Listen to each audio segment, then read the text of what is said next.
Gelato. Who is from Eritrea? Chi è dell'Eritrea? Italiano. What is it? He's selling old Italian coins? Ravioli. What did you get? Lasagna? I got the same thing. It's so good. Benvenuti in Eritrea. As an Italian, what do you think about Asmara? Yeah, it looks really, really Italian. I had the best spaghetti and pizza that I ever had outside Italy. Wait a second. Italy in Africa?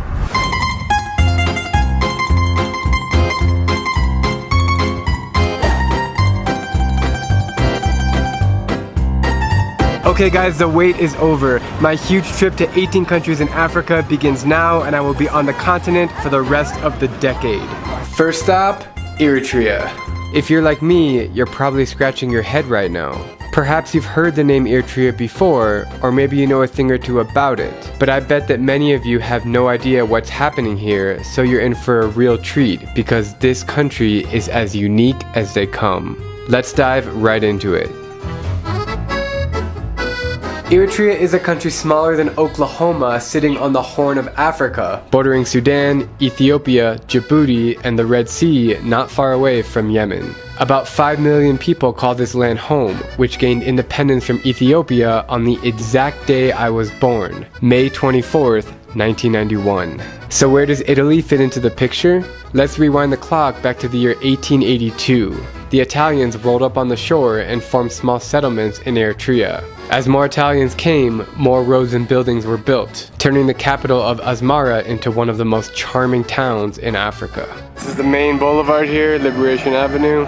Even though the Italians have been out for 45 years now, it's unbelievable how well preserved their influence remains. The colonial architecture brings me right back to Florence, or Milano. When you see that building behind me, you really think you're in Europe, but we are in Africa. There are pizza and pasta restaurants galore, cafes to serve you tasty cappuccinos. Wow, that looks amazing. Gelato, gelato, gelato. The bicycle culture to get from point A to point B. The super old Italian cars everywhere on the roads. So we are hitching a ride in a 1963 Fiat? Is it a Fiat? No, Renault. What do you like so much about Eritrea? The weather, the peace, beautiful woman, yes. Liquor shops serving you the best Italian spirits, aperitivos, and even many of the people here, especially the older generation, can speak and understand Italian fluently. La macchina che va dappertutto. A car that goes anywhere. This car? Yeah, this car. That's awesome.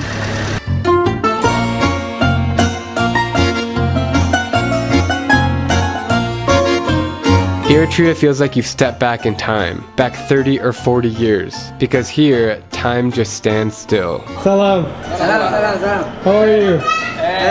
It's a cash-only society, and there are no ATMs or credit cards accepted. People still use payphones to make calls. Many of the cars are old and rustic. There aren't any modern buildings, and the people are so diverse, with 9 ethnic groups speaking 10 official languages. There's never a dull moment to wander these streets, and even though they're very shy, I've received nothing but smiles and warm hospitality. Ciao. Name? Drew. Drew. What a cool place. I'm really excited to dig deeper into this fascinating hidden culture over the next few days. I'll see you guys tomorrow. Welcome to Eritrea, the interesting Italian colony of Africa. With its stunning architecture and tasty gelato, this country feels literally like you're walking in Florence or Milan. And that's because in 1882, the Italians rolled up on its shores and formed small settlements. As more Italians arrived, roads and buildings were built, turning the capital of Asmara into one of the most charming towns in Africa. Even though the Italians have been out of the country for 45 years, their influence remains in full force. There is no shortage of pizzerias and cafes serving piping hot cappuccinos. Old Italian cars are seen all over the streets, and there's a strong bicycle culture to get around. When you're walking around Eritrea, time just stands still. Many of the locals can still speak and understand Italian fluently. It's a cash-only society, and people still use payphones to make calls. The truth is, there is never a dull moment walking around Eritrea, and it's one of my favorite countries in Africa. Djibouti, the country people only recognize by name because it's synonymous with butt. Djibouti. Your booty, Djibouti. Where you come from? From your booty.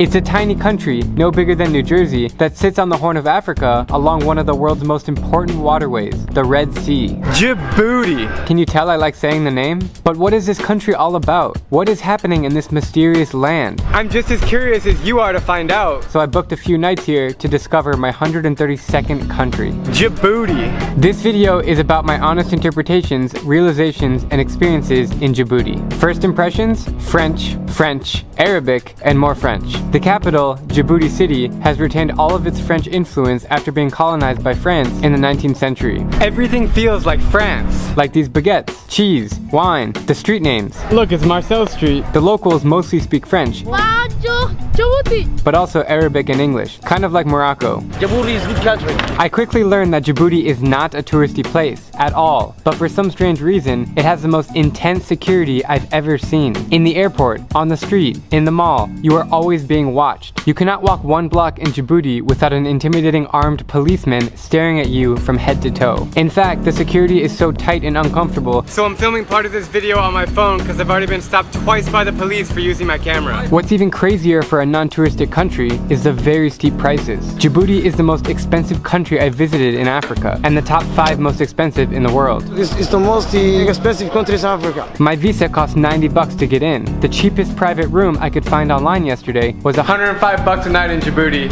This is what you get. Look how dirty the bathroom floor is. Ugh. Sitting down at a little French restaurant for lunch, just ordered some poisson, and nothing on this menu is cheaper than $17. In the supermarket, a chocolate bar is $12. A 15-minute taxi ride from the airport to my hotel was $35. In just 40 hours in Djibouti, I spent a whopping $424, and I wasn't balling out on anything. Why is this country so heavily securitized and expensive? I pondered this question for a while until I finally realized that Djibouti is a hub for foreign military bases, as the US, France, Italy, Japan, and recently China all have massive facilities here. Their presence, combined with the rapid urbanization of this country, have caused prices to skyrocket, despite a quarter of Djibouti's 1 million residents living in extreme poverty. If you ask me, that is a problem. It has been a strange and unexpected experience in Djibouti, which I now call the most interesting country in Africa. Least favorite countries in the world, and we start in the Horn of Africa with Djibouti. Djibouti was one of the first stops on a 3-month Africa trip that I did back in 2018, and I can't say I loved it. So first of all, the visa was it's a visa on arrival, but when you get there, they give you a hard time, and if your money isn't like perfectly square with if there's any marks on it, they won't let you in. So I had a big problem at the airport getting in. Once I was in, walking around Djibouti, there's not a whole lot going on, and there's a lot of military bases. There's like an Italian military base, a US base, a French base, I think there's a German base, and so there's a lot of security. Like everywhere you go on the street, you feel like there's eyes looking at you from every direction. So especially me, walking with my camera, I was very intimidated, like what's going on? What are these people looking at? So obviously the locals were friendly, just like in the neighboring countries of Somalia and Eritrea. I really didn't feel comfortable. Like I walked down certain streets and it felt very unsafe. It was really dodgy. Once again, it's like at the time I wasn't really with a local friend. Actually, I met a guy at my hotel and he ended up driving me around, but he wasn't like a person that I connected with that much. Your booty, Djibouti. Where you come from? From your booty. And truth be told, it was really, really expensive, like obnoxiously expensive. I found the cheapest hotel that I could book in the whole city, and it was $105 a night. I can't even think of another city really that is that expensive, and it's probably because they don't get many tourists and they can just jack up the price. Culturally, it's an interesting mix of like French-speaking people and Arabic-speaking people and Somali-speaking people, and they just like really mix together. So it's kind of a little bit hard to grasp. There's a lot of like French influence with the street names and the baguettes and the different things to eat, but the people are closely related to Somalis. It was just a hard place for me to grasp, a difficult culture to figure out. Would I give it a second chance? Absolutely, but I just can't say that it was one of my favorite countries.